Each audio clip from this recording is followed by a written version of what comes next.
सरकारच्या हातात आजची रात्र, आमच्या 9 मागण्या मान्य करा, अन्यथा 20 तारखेपासून पुन्हा उपोषणाला बसणार, मनोज जरांगेंचा सरकारला इशारा.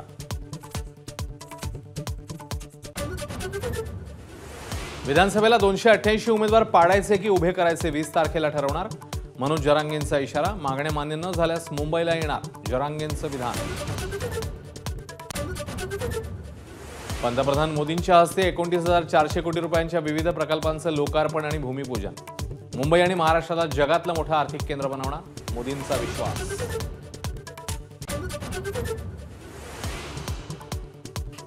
विधान परिषद निवडणुकीत 2 एकर जमीन आणि 20 ते 25 कोटींचा सौदा झाल्याचा संजय राऊतांचा आरोप. तर हार झाल्यानंतर सत्तेचा आणि पैशांचा वापर झाल्याची टीका, मुनगंटीवारांचा पलटवार. 7 राज्यातल्या विधानसभांच्या 13 जागांच्या पोटनिवडणुकीत भाजपची पिछेहाट. इंडिया आघाडीला 10 तर भाजपने अवघ्या 2 जागा जिंकल्या. सिंधुदुर्गात उद्या पावसाचा रेड अलर्ट. कोकणात आजही पावसाची संततधार. तर अलिबागच्या जिल्हा रुग्णालयात पावसाचं पाणी शिरल्यामुळे रुग्णांची गैरसोय.